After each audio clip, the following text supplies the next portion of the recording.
7 mitos horor Gunung Kerinci, gunung tertinggi kedua di Indonesia. 1. Mitos Uham Pandak. Kalau berbicara tentang mitos Gunung Kerinci, wajib untuk membahas Uham Pandak. Cerita tentang keberadaan mereka bukan hanya dikenal di tanah air, tetapi juga hingga ke luar negeri. Dalam bahasa Indonesia, Uham Pandak sendiri berarti orang pendek. Diketahui bahwa sejarah tentang legenda orang pendek ini pertama kali ditemukan dari catatan perjalanan Marco Polo tahun 1292 saat dirinya bertualang ke Asia. Menurut kesaksian masyarakat setempat yang pernah melihat makhluk ini, Uham Pandak memiliki ciri-ciri. Badan yang dipenuhi bulu berwarna abu-abu. Tinggi sekitar 80-130 cm. Badan gemuk dengan tangan yang panjang. Mata berwarna merah, dan kaki seperti kera. Ada pula yang mengatakan Uham Pandak juga kerap terlihat membawa peralatan berburu, seperti tombak. Karena saking menariknya legenda orang pendek ini, beberapa peneliti bahkan sampai melakukan penelitian di tempat. Sebelum mereka, seorang zoologi asal Belanda, Van Herwarden, pernah melakukan penelitian di kawasan Taman Nasional Kerinci Seblat pada 1923 silam. Menurut kesaksiannya, Uham Pandak memiliki perawakan layaknya anak usia 3-4 tahun, tetapi memiliki wajah tua.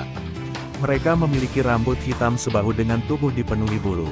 Dari pengakuannya, Uham Pandak bukanlah termasuk spesies primata.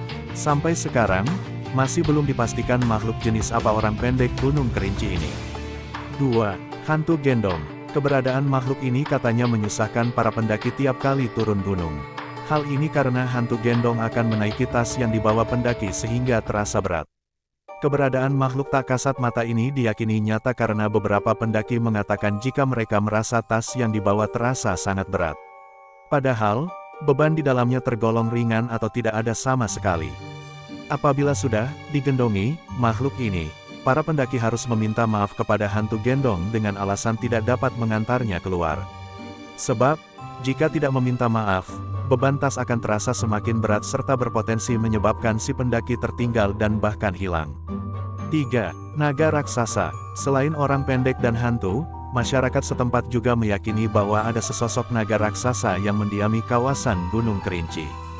Alkisah, hiduplah sepasang saudara kembar yatim piatu bernama Kalungga kakak dan Kalupat adik. Suatu hari, Kalungga berburu sendiri ke hutan. Dalam perburuannya, ia menemukan sebutir telur besar. Tanpa memberitahu kembarannya, Kalungga memakan telur tersebut. Setelah mengonsumsi telur tersebut, muncul sisik emas di sekujur tubuh Kalungga. Badannya menjadi memanjang dan dirinya pun berubah menjadi seekor naga raksasa. Menurut cerita rakyat setempat, sisa perputaran badan Kalungga yang besar itu menciptakan Danau Bento. Sementara itu, semburan apinya memunculkan sungai muara angin. 4. Larangan jam 12. Mitos Gunung Kerinci berikutnya adalah larangan jam 12. Orang Kerinci percaya bahwa jam 12 siang merupakan waktu di mana makhluk yang mendiami Gunung Kerinci memakai air di kawasan tersebut. Karena sedang digunakan, maka manusia tidak disarankan untuk mandi, minum, ataupun main air saat jam 12 siang. Kalau masih nekat melakukannya, maka orang tersebut akan mengalami sakit perut setelah jam 12. 5. Pohon bolong. Apabila Anda melakukan pendakian ke Gunung Kerinci, Anda akan menemui pohon bolong. Sesuai namanya, pohon tersebut memiliki lubang besar yang berada di jalur kanan pendakian, yakni antara jalur pos 2 menuju shelter 1. Ada mitos yang beredar tentang pohon ini. Dipesankan kepada para pendaki untuk tidak berhenti untuk makan, buang air, ataupun berfoto ketika melihat pohon bolong. Kenapa sampai tidak boleh? Hal ini karena ada penunggu di pohon tersebut, yaitu sosok nenek tua dan genderuwo. Apabila berani berhenti di depan pohon bolong, tidak menutup kemungkinan kamu akan hilang.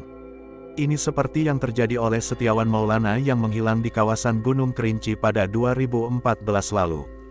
Dipercaya bahwa kasus hilangnya berkaitan erat dengan sosok penunggu pohon bolong.